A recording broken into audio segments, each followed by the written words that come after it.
ఈరోజే శివ డోలోత్సవం. ఎంతో పవిత్రమైన విశేషమైన రోజు. ఈరోజు ఈ పవిత్ర కథను విన్నా, చెప్పినా, చదివినా సకల శుభాలు కలుగుతాయి. అత్యంత మహాపుణ్యం వస్తుంది. అష్టైశ్వర్యాలు, భోగభాగ్యాలు కలుగుతాయి. ప్రతి సంవత్సరం చైత్ర శుద్ధ తదియ రోజు శివ డోలోత్సవంగా జరుపుకుంటారు.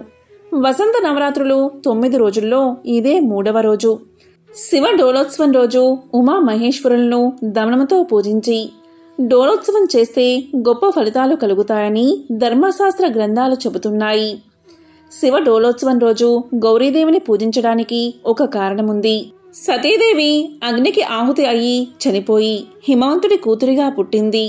పర్వతరాజు పుత్రిక కాబట్టి ఆమెకు పార్వతి అనే పేరు వచ్చింది. పార్వతీదేవిని గౌరీదేవి అని కూడా పిలుస్తారు.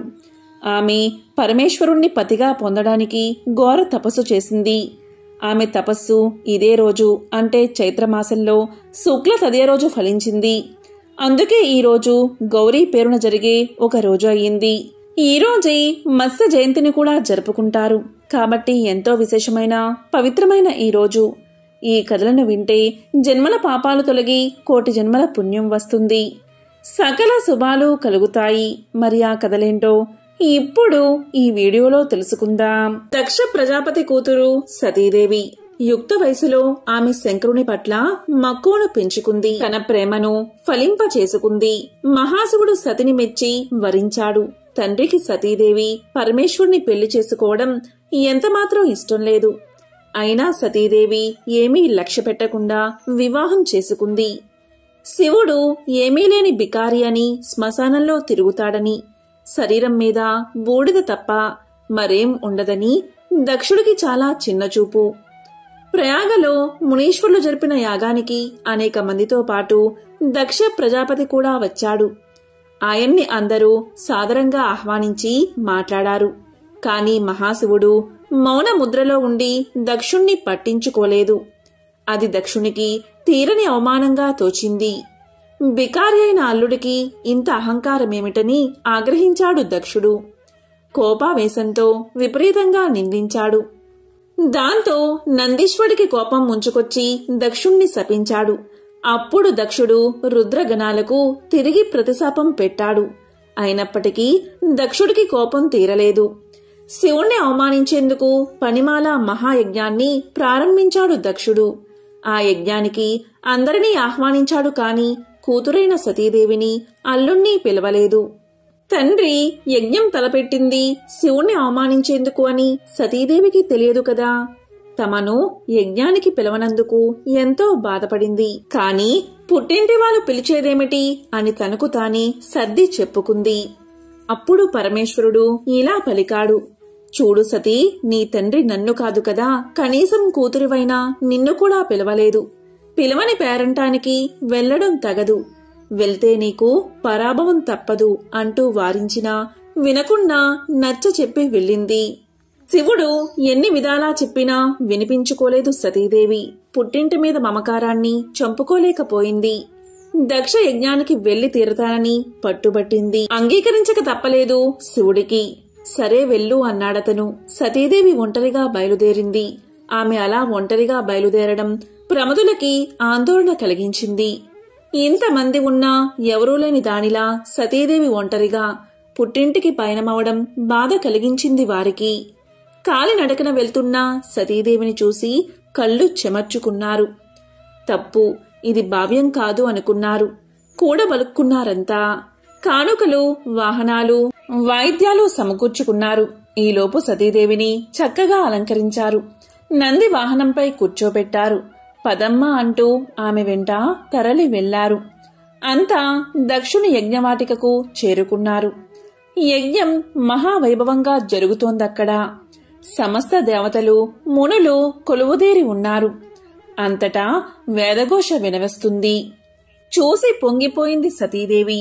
యజ్ఞశాలలోకి ప్రవేశించింది. అయినవారు, అమ్మవంకవారు గుంపులు గుంపులుగా ఉన్నా సతీదేవిని ఒక్కరూ వచ్చావా తల్లి అంటూ పలకరించలేదు.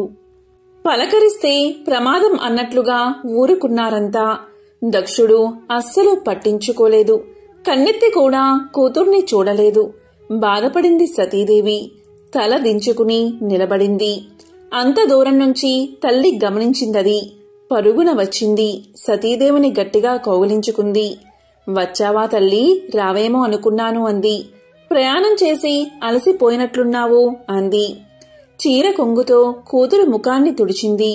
తల్లి ఎప్పుడైతే సతిని చేరదీసిందో అప్పుడు ఇక ప్రమాదం లేదనుకుని తోబట్టువులంతా చుట్టుముట్టారామెను.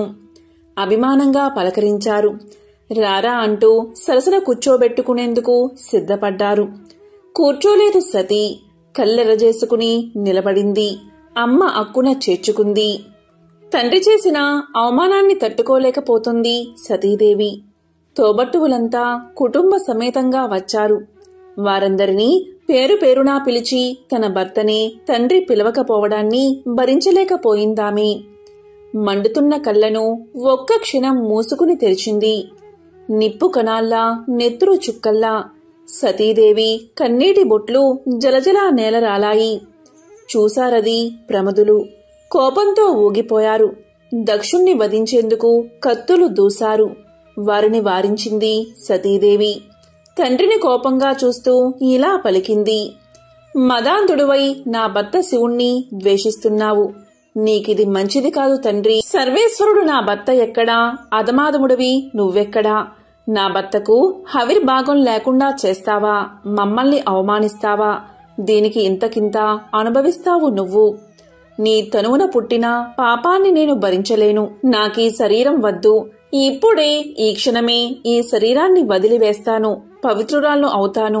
అయోమయంగా ఆందోళనగా చూస్తున్న మునులను, దేవతలను కడగంట చూసి కూసలు పరిచింది సతీదేవి. ఇక ఉత్తర దిశగా కూర్చుని కళ్ళు మూసుకుంది. చిత్తం పరమశివుని అధీనం చేసి నవరంధ్రాల్లో బంధించింది. మహామహాయోగులకు కూడా సాధ్యం కాని యోగాన్ని ఆరంభించింది. పంచ ప్రాణాలను వాటి మూల స్థానాల్లోంచి కదిలించింది. దాంతో సమాధి స్థితిలో ఉన్న ఆమె శరీరం నుంచి మంటలు ఎగసిపడ్డాయి. ఆ యోగాగ్నిలో సతీదేవి దహనమైపోయింది. ఆమె అలా దహనమైపోవడమేమిటి, ముల్లోకాల్లోనూ హాహాకారాలు చెలరేగాయి. భయంతో సమస్త భూతకోటి కంపించింది. దక్షుణ్ణి అంతా అసహ్యించుకున్నారు. ప్రమదులు మరిక ఆగలేదు. యజ్ఞవాటికలో ఉన్న అందరినీ చంపేందుకు సిద్ధమయ్యారు. ఇది భృగు మహాముని గమనించి ఋషుల్ని కాపాడేందుకు దక్షిణాగ్నిలో అభిచార హోమం చేశాడు. ఆ హోమ ఫలితంగా రుమనామకులు దేవతలు వేలాదిగా పుట్టుకొచ్చారు. యజ్ఞశాలల్లోని కొరవులనే ఆయుధాలుగా ధరించి దండెత్తి వచ్చిన ప్రమదులను ఎదుర్కొన్నారు. వారిని కొట్టిన చోట కొట్టకుండా కొట్టి అక్కడ్నుంచి తరిమి కొట్టారు. యోగ సమాధిలో ఉన్న శివుడికి సంగతంతా తెలిసింది. యోగాగ్నిలో సతీదేవి దేహత్యాగం, ప్రమదుల పరాజయం తెలిసి కోపం తెచ్చుకున్నాడతను. కళ్ళు తెరిచి చూశాడు. దిగ్గున లేచి నిల్చున్నాడు. ప్రళయ తాండవం చేశాడు. ఆ తాండవంలో శిరస్సును జట ఒకటి తెంచి భూమి మీదకు విసిరాడు. భయంకరంగా సింహంలా గర్జించాడు. చూస్తూ ఉండగానే జట నుంచి మంటలు చెలరేగాయి. అంతెత్తున లేచాయవి. ఆకాశాన్ని దహించేటట్లుగా నాలికలు చాపాయి. ఆ మంటల్లోంచి వీరభద్రుడు పుట్టాడు. 1000 చేతులు, భయంకరంగా కోరలు, నల్లటి దేహంతో ఆకాశం అంత ఎత్తుగా నిలిచాడు వీరభద్రుడు. నిప్పులు చెరుగుతున్న 3 కళ్ళు, అగ్నిజ్వాలల్లా ఎగిసిపడుతున్న జటలు, 1000 చేతుల్లోనూ త్రిశూలాది ఆయుధాలు, మెడలో కపాల మాలికలతో అరివీర భయంకరంగా ప్రత్యక్షమయ్యాడు వీరభద్రుడు. శివుడికి సాష్టాంగ ప్రణామం చేశాడు. దేవా, ఆజ్ఞ అన్నాడు. తక్షణం నువ్వు ప్రమద గణాలతో బయలుదేరి దక్షుడి యజ్ఞాన్ని ధ్వంసం చెయ్యి. బ్రాహ్మణ తేజం నిన్నేమీ చెయ్యలేదు. నా అంశతో పుట్టిన నీకు ఎక్కడా ఎదురుండదు. వెళ్ళు అని ఆజ్ఞాపించాడు శివుడు. లేచి నిల్చున్నాడు వీరభద్రుడు. శివుడికి ప్రదక్షిణం చేశాడు. పెద్దగా కేక పెట్టాడు. అతని కేకకి సకల లోకాలు తల్లడిల్లాయి. గాయాల పాలై కసితో ఉన్న ప్రమద గణాలను చూశాడు. పదండి అన్నట్లుగా కళ్ళెగరేశాడు. కదిలాడు అక్కడ నుంచి. వీరభద్రుడు నడుస్తుంటే మృత్యుధూళి జగమంతా నిండిపోయింది. దక్షుని యజ్ఞవాటికకు చేరుకున్నాడతను. వీరభద్రుణ్ణి చూస్తూనే దక్షుడు సహా దేవతలు, మునులు గజగజ వణికిపోయారు. వీరభద్రుణ్ణి అండ చూసుకుని ప్రమదులు రెచ్చిపోయారు.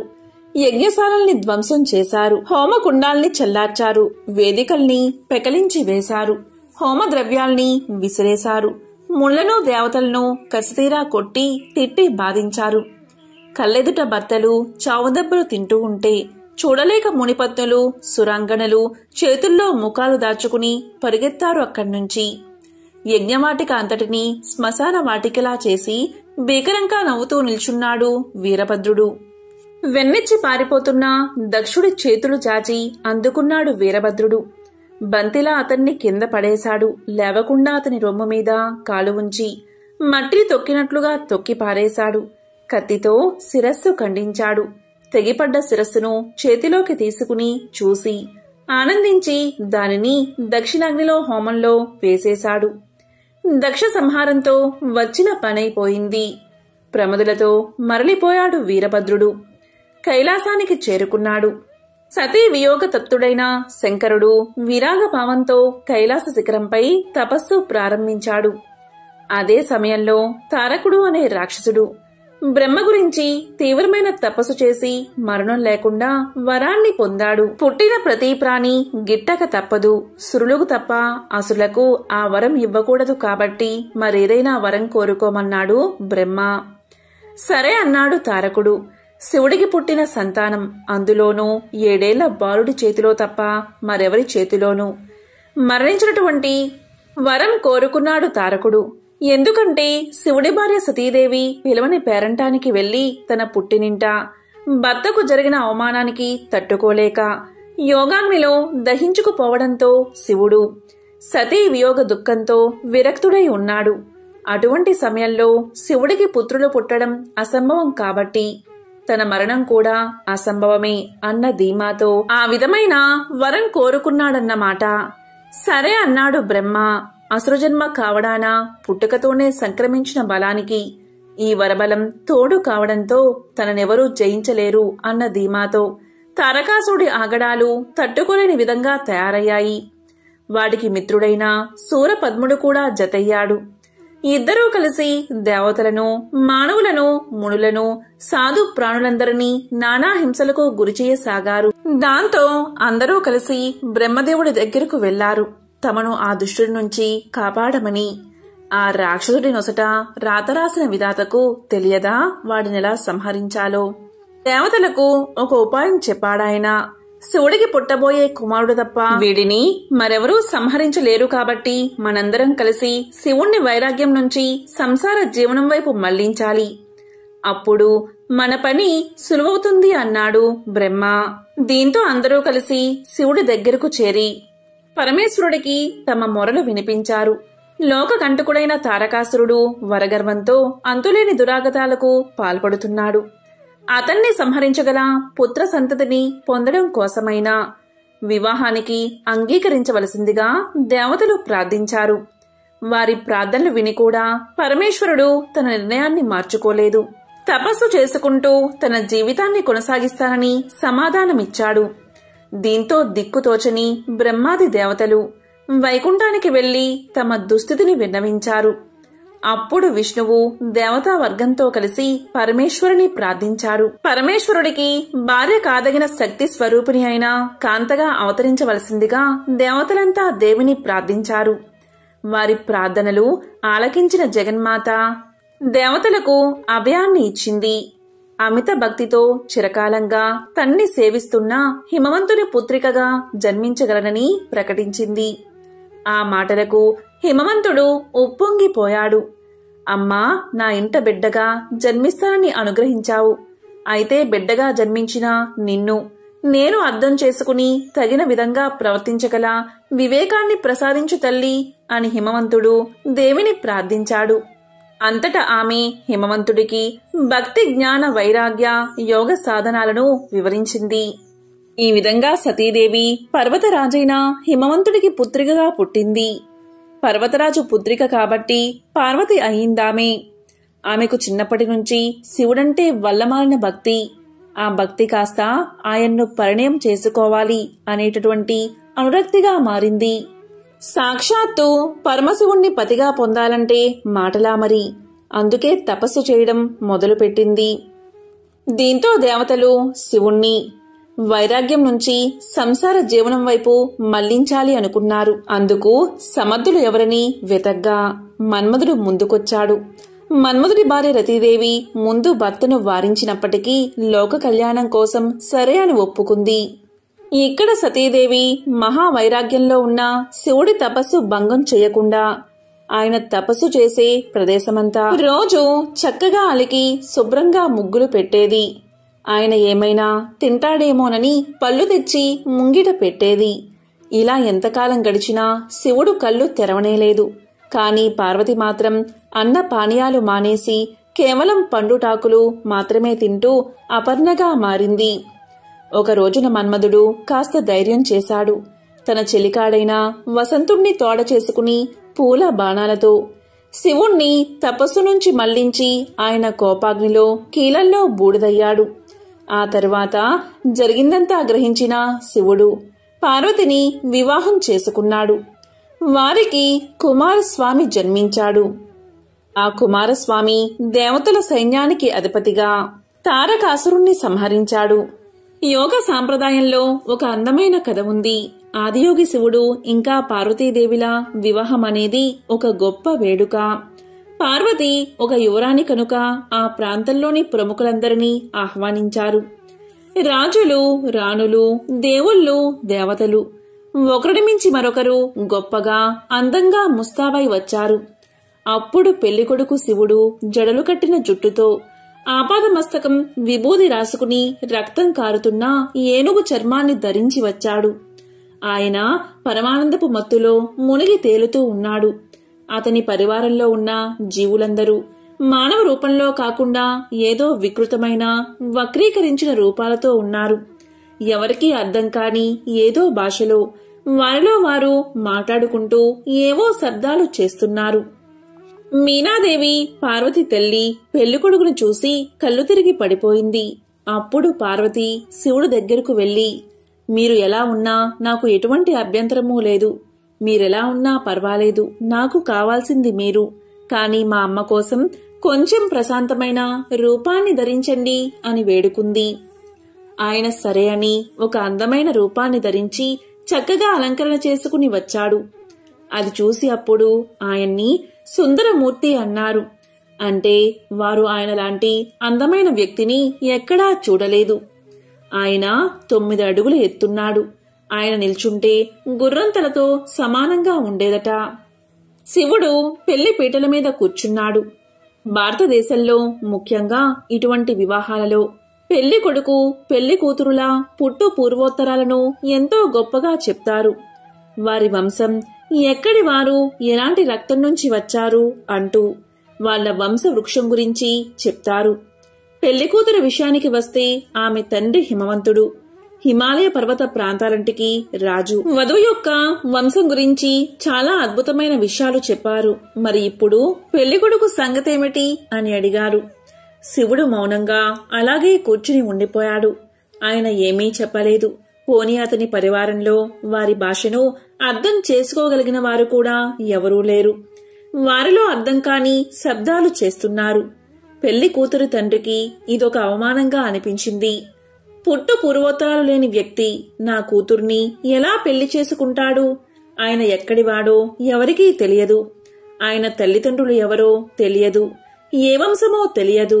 ఈ వ్యక్తికి నా కూతుర్నిచ్చి ఎలా పెళ్లి చేయను అంటూ కోపంతో లేచాడు. పెళ్లికి అతిథిగా వచ్చిన నారదముని తన ఏకతారా పట్టుకుని ముందుకు వచ్చాడు. ఏకతార అనేది ఒక్కటే తీగ ఉండే ఒక సంగీత వాయిద్యం. ఆయన తన ఏకతారాతో టంగ్ టంగ్ టంగ్ అని శబ్దం చేశాడు. రాజుకు మరింత కోపం వచ్చింది. ఇప్పుడు ఏకతార ఎందుకు వాయిస్తున్నారు అని అడగ్గా నారదుడు ఇలా పలికాడు. ఇదే అతని మూలం. అతనికి తల్లి లేదు, తండ్రి లేడు. అయితే మరి అతనికి మూలమేది అంటే టంగ్ ఆయన మూలనాదం. ప్రకంపన నాదం నుంచి ఆయన ఆవిర్భవించాడు. ఆయనకు తల్లిదండ్రులు లేరు, తాత ముత్తాతలు, అసలు వంశవృక్షమే లేదు. ఆయన స్వయంభువు, స్వయంగా సృష్టించుకున్నవాడు. పూర్వోత్తరాలు అంటూ ఏమీ లేని ఒక అస్తిత్వమే ఆయన. అలా పలకగా రాజు మండిపడుతూ ఉన్నాడు. అయినా వివాహం జరిగింది. శివుడి వివాహం గురించి తెలిసిన విష్ణువు, బ్రహ్మ ఈ వివాహ మహోత్సవానికి వచ్చారు. మరో విశేషమేంటో తెలుసా?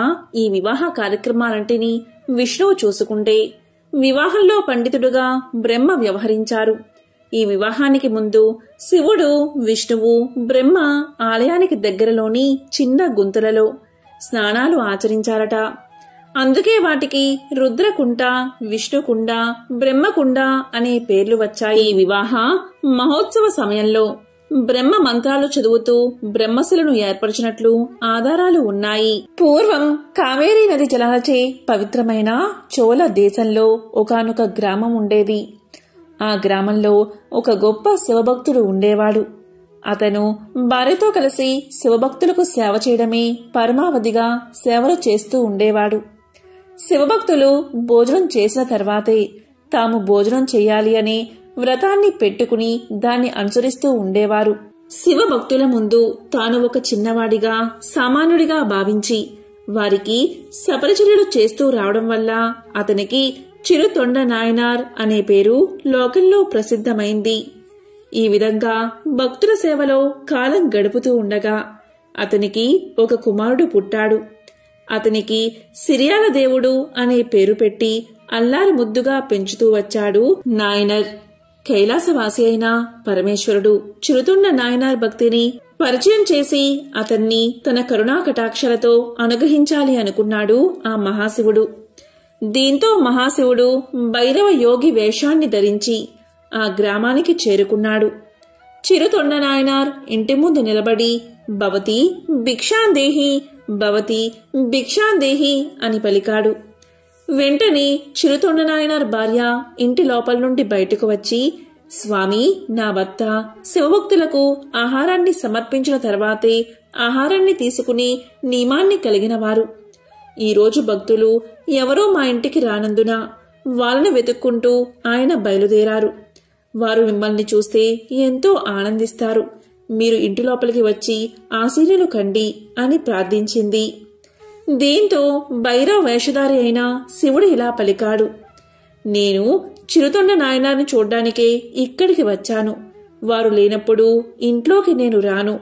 ఇక్కడే గణపతి సారం దేవాలయం సమీపంలో ఉన్న అత్తి చెట్టు కింద కూర్చుని ఉంటాను. నీ భర్త ఇంటికి వస్తే నేను అక్కడ ఉన్నట్లు చెప్పండి అని చెప్పి అక్కడి నుంచి వెళ్లిపోయాడు.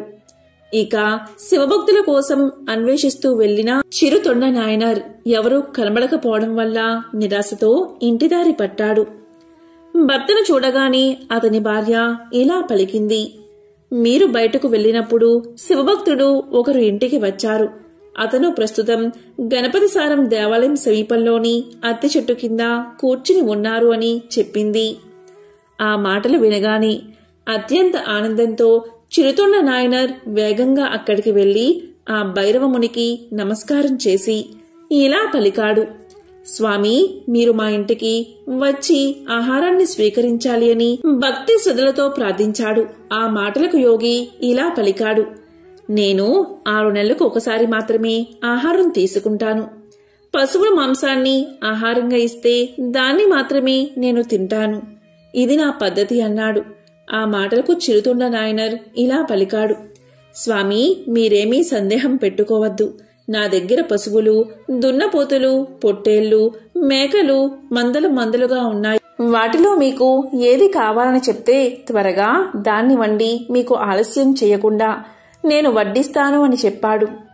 దాంతో చిరుతొండ నాయనార్ ప్రేమపూర్వకంగా మాట్లాడడం విన్న శివయోగి ఇలా పలికాడు, చిరుతొండ నాయనార్, నేను తినడానికి అడిగింది నీవు అనుకున్నట్లు పశు మాంసం కాదు, మానవ మాంసాన్ని నేను అడిగాను. మానవ మాంసాన్ని మాత్రమే నేను ఆహారంగా స్వీకరిస్తాను. అది కూడా 5 సంవత్సరాలలోపు పసి బాలుడై ఉండాలి.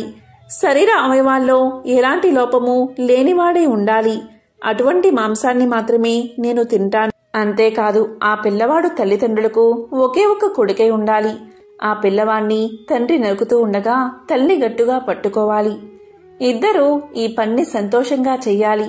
కంట్లో ఒక్క కన్నీటి బొట్టు కూడా కింద రాలకూడదు. ఎందుకంటే ఆ తల్లిదండ్రులు బాధపడితే ఆ పాపం నాకే చుట్టుకుంటుంది కదా. ఈ విధంగా వాడిన మాంసాన్ని నేను తింటాను అన్నాడు. ఆ మాటలకు చిరుతొండ నాయనర్ ఇలా పలికాడు. స్వామి, అదేమంత కష్టమైన పని కాదు.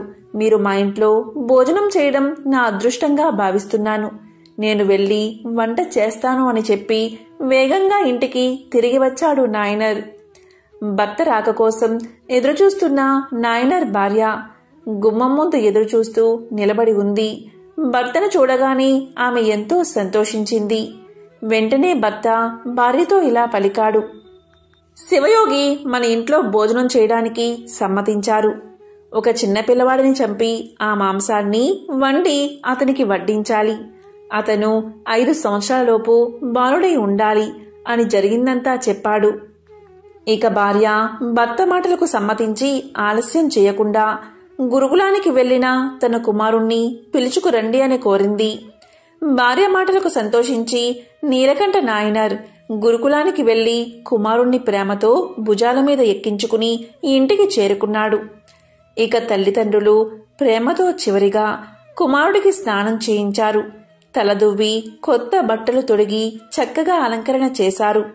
శివభక్తుడికి మాంసం చెయ్యాలని చెప్పి తల్లి కుమారుడైన సిరియాల దేవుణ్ణి కాళ్లను చేతులను తన 2 చేతులతో గట్టిగా పట్టుకోగా చిరుతొండ నాయనర్ కత్తితో దేహాన్ని ఖండించడం ప్రారంభించాడు.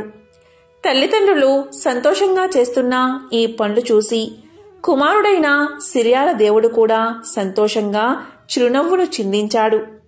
ఇక చిరుతొండ నాయనర్ తలమాంసం వంటకు పనికిరాదని భావించి దాన్ని భద్రపరచమని చెప్పి మిగిలిన శరీర భాగాలను వేరువేరుగా వంటలుగా వండి ఆహారాన్ని సిద్ధం చేశాడు.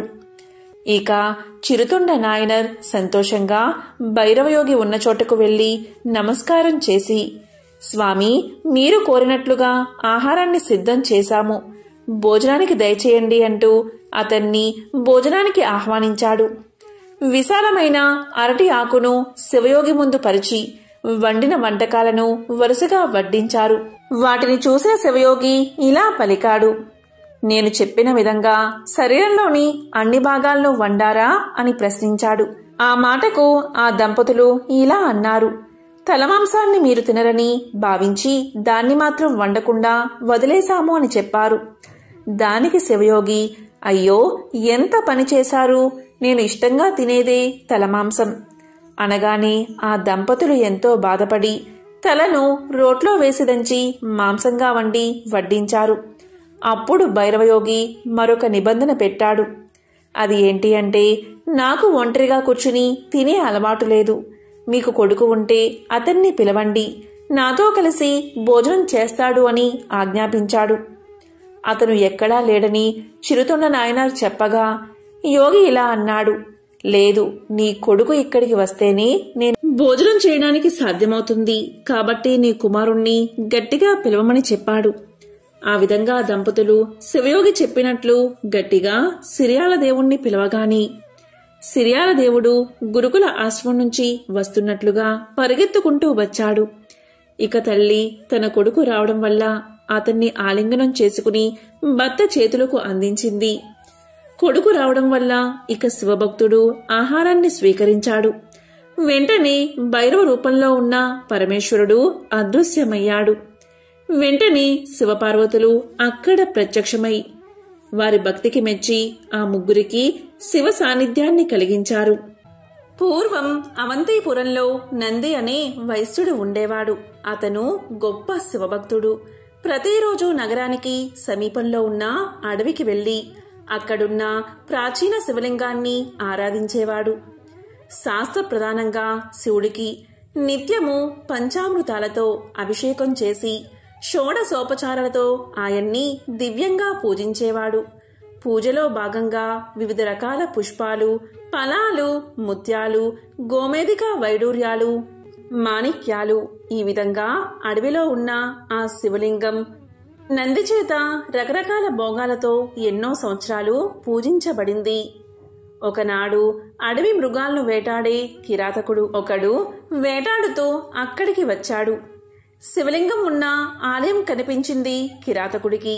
కిరాతకుడు అంటే వేటగాడు.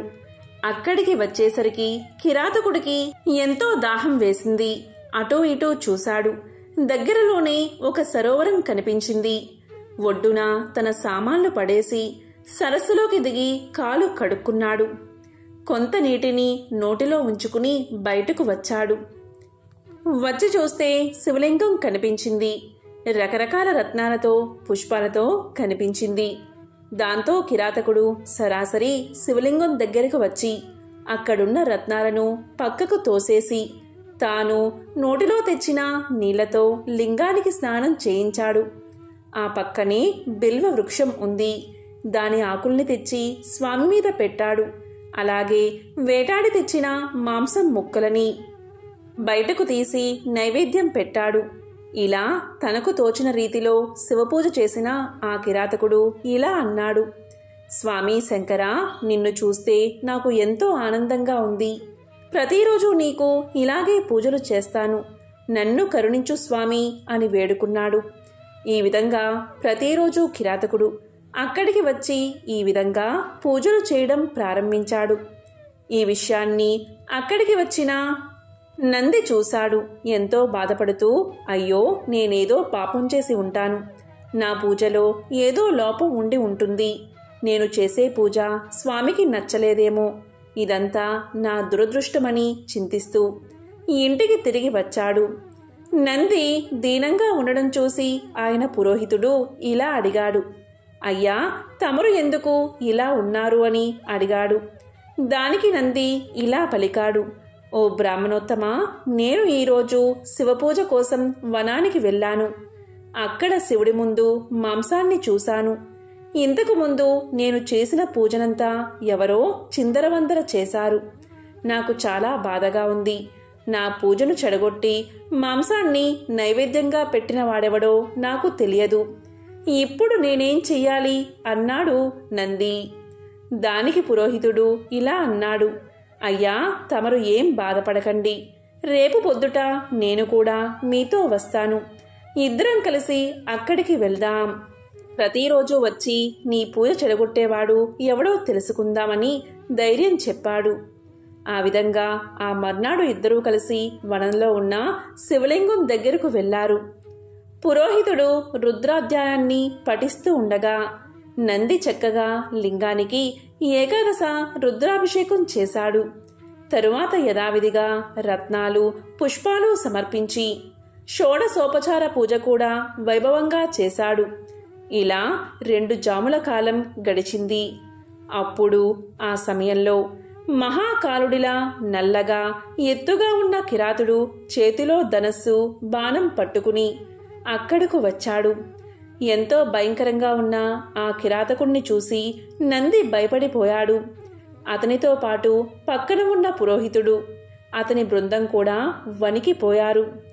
అప్పుడు కిరాతకుడు రోజూ చేసినట్లే ఎవర్నీ పట్టించుకోకుండా అప్పటిదాకా వారు చేసిన పూజా ద్రవ్యాలను పక్కకు తోసేసి పుక్కిట్లో నీరు తెచ్చి లింగంపై వేసి మాంసం నైవేద్యంగా స్వామికి సమర్పించాడు.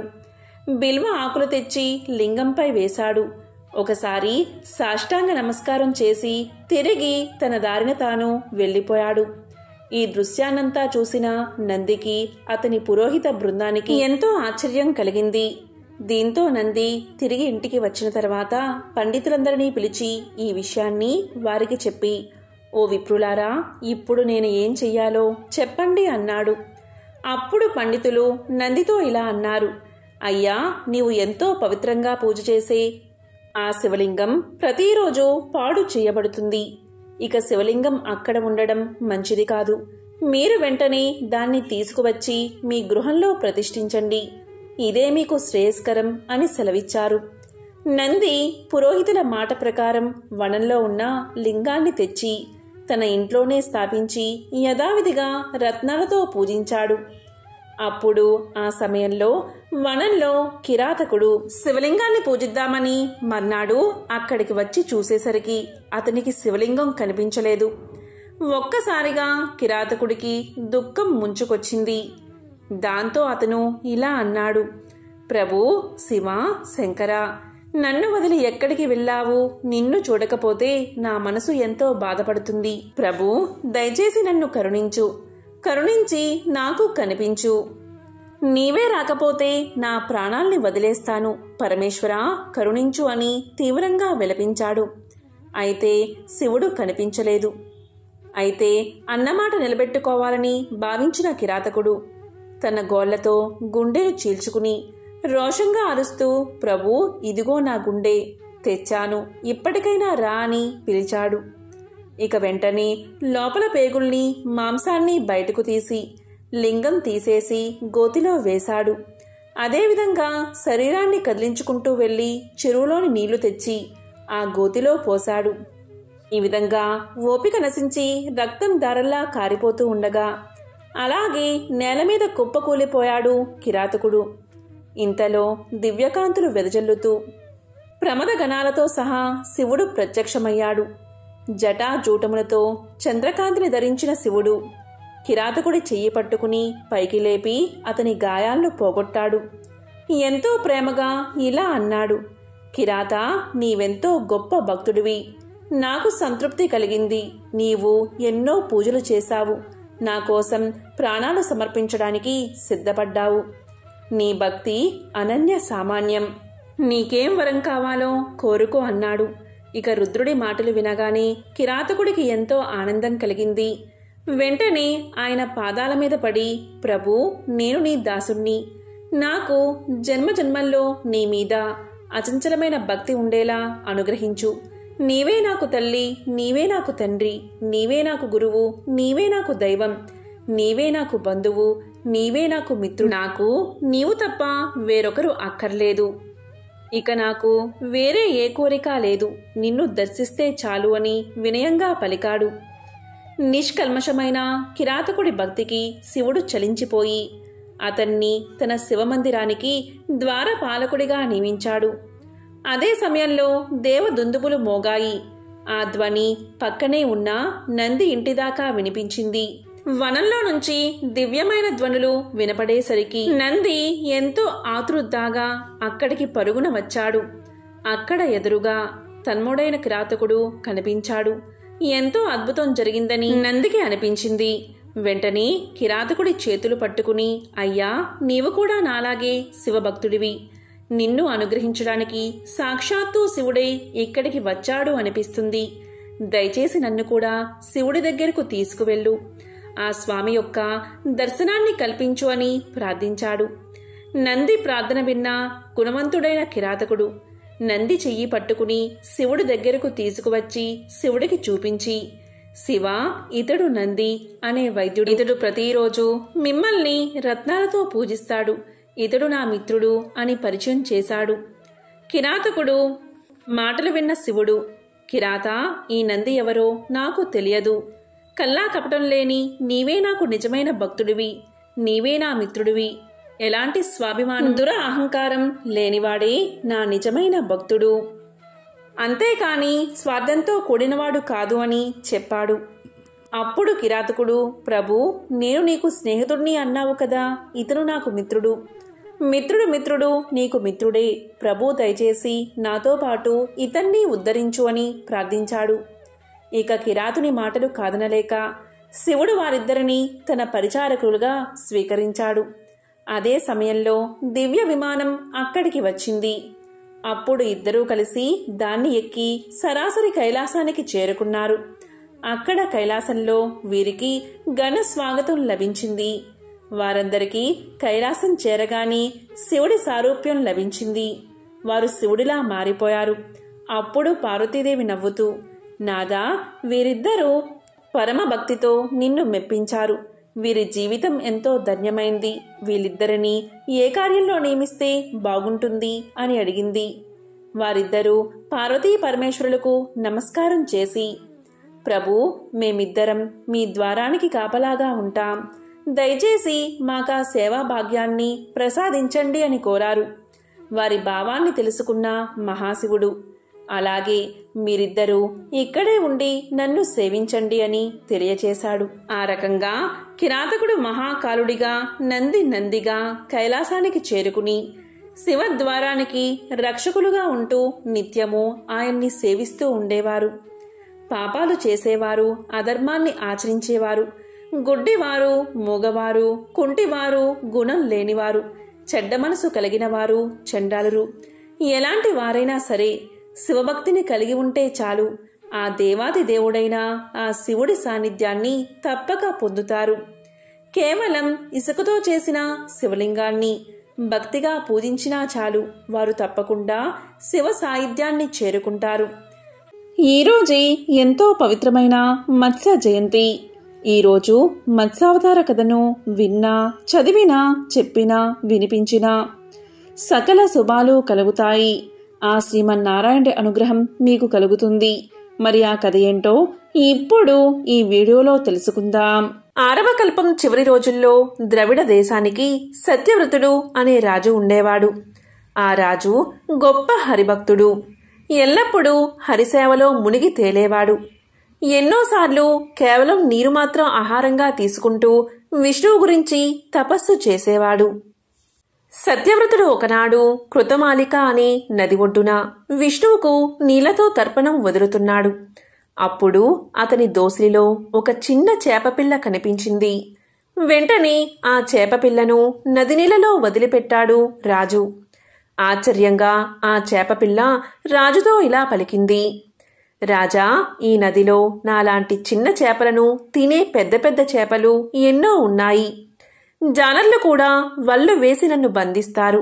నన్ను రక్షించి నీతో తీసుకువెళ్ళు అని ఆ చేపపిల్ల అడగగా సత్యవ్రతుడు జాలితో ఆ చేపపిల్లను తన కమండలలో ఉంచి ఇంటికి తీసుకువెళ్ళాడు. ఒక్క రాత్రిలోనే ఆ చేపపిల్ల కమండలమంతా నిండిపోయింది. మరునాడు ఉదయం చేపపిల్ల రాజుతో ఇలా పలికింది: రాజా, నేను ఉండడానికి ఈ కమండలం చాలదు. నన్ను ఏదైనా పెద్ద పాత్రలో ఉంచు అంది. అప్పుడు సత్యవ్రతుడు ఆ చేపపిల్లను పెద్ద కడవలో ఉంచాడు. కాసేపటికి అది పెరిగి కడవంతా నిండిపోయింది. దయామయుడైన ఆ రాజు దానిని చిన్న నీటి మడుగులో విడిచాడు.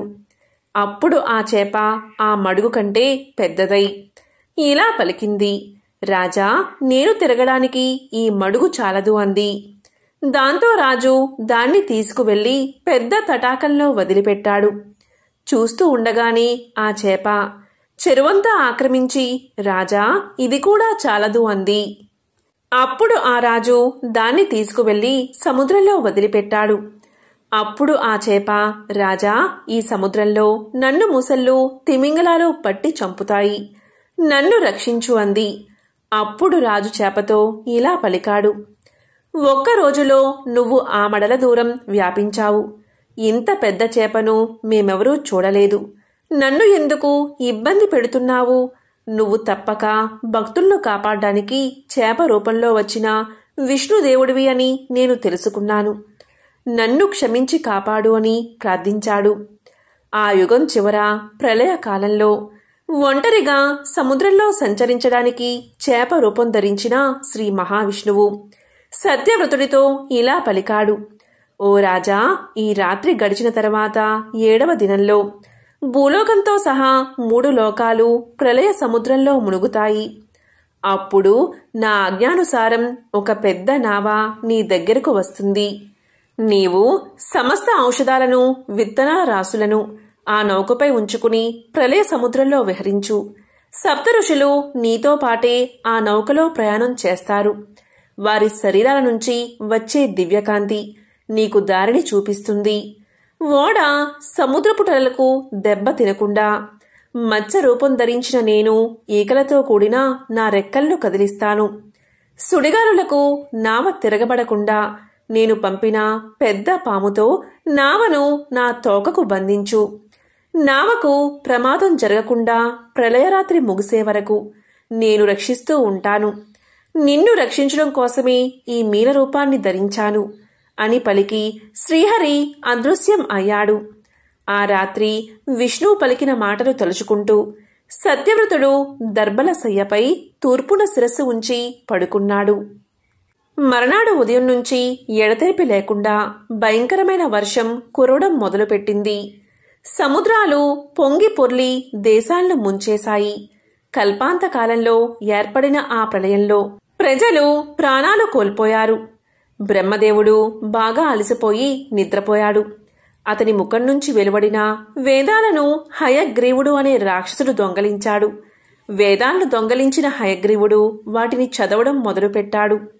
బయట ప్రపంచంలో ఉండడానికి భయపడి సముద్రంలో ప్రవేశించాడు. వేదాలను దొంగలించి సముద్రంలో దాగిన రాక్షసుని సంహరించడం, ఔషధాలను విత్తనాలను రక్షించడం ఆ భగవంతుడైన విష్ణుదేవుడి ప్రస్తుత కర్తవ్యాలు. దీంతో మహావిష్ణువు 1,00,000 ఆమడల పొడవైన మత్స్య రూపాన్ని ధరించాడు. ఆ పెనుచేప చిన్న చిన్న రెక్కలు, పెద్ద మీసాలు, పొట్టి తోక, బంగారు రంగు శరీరము, దానిపై అందమైన మచ్చలు, చక్కని మొహము, ఒక కొమ్ము కలిగి మిరమిట్లు గొలిపే చూపులతో విరాజిల్లుతూ సముద్రంలో ప్రవేశించింది. మహామత్స్యమూర్తి రెక్కలు చాస్తూ, మీసాలు కదిలిస్తూ, వంటి రంగును మెరిపిస్తూ, కన్నుల కాంతులు ప్రసరిస్తూ ప్రళయ జలాలలో వేదాల కోసం వెతకసాగింది. సత్యవ్రతుడు భగవంతుణ్ణి ధ్యానిస్తున్న సమయంలో విష్ణుమాయతో ఒక నావ అక్కడకు వచ్చింది. అది చూసిన సత్యవ్రతుడు ఉత్సాహంతో దానిపై చాలా ఔషధాలను, విత్తనాలను అమర్చాడు. విష్ణువుని స్తోత్రం చేస్తూ మునులతో పాటు నావలో కూర్చున్నాడు. శ్రీహరి చెప్పినట్లుగా సముద్రంలో కనపడ్డ పెద్ద పాముతో ఆ ఓడను మహామత్స్యం కొమ్ముకు కట్టేశాడు. భక్తులను ఆదరించే మమ్ము కాపాడు అంటూ మనస్సులో భగవంతుడి ప్రార్థనలో మునిగిపోయాడు. మత్స్య రూపంలో ఉన్న విష్ణుదేవుడు అతని ప్రార్థనకు సంతోషించి సాంఖ్యయోగంతో కూడిన వేదభాగాన్ని అతనికి బోధించాడు. ముళ్లతో పాటు సత్యవ్రతుడు బ్రహ్మ జ్ఞానాన్ని పొందాడు.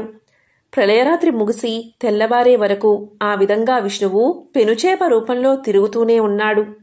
తెల్లవారుజామున విష్ణుమూర్తి వేదాలు బాధతో పెట్టుకున్న మొర విన్నాడు. ఉత్సాహంతో తోక ఊగించాడు, శరీరం మెరిపించాడు.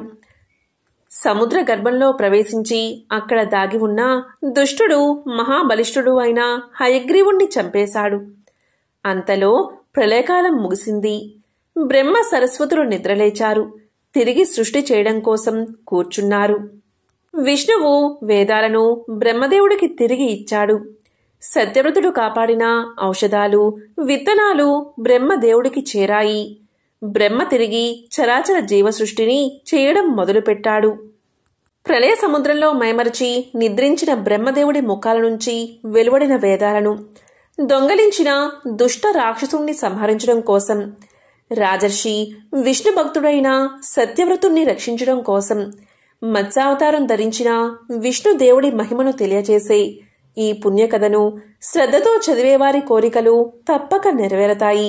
వారికి తప్పకుండా మోక్షం కలుగుతుంది. ఎంతో విశేషమైన పవిత్రమైన ఈ రోజు ఈ కథను విన్నా, చదివినా, చెప్పినా, వినిపించినా సకల శుభాలు కలుగుతాయి. ఆ లక్ష్మీనారాయణల అలాగే శివ పార్వతుల అనుగ్రహం తప్పకుండా మీకు కలుగుతుంది. ఓం నమః శివాయ. ఓం నమో నారాయణాయ.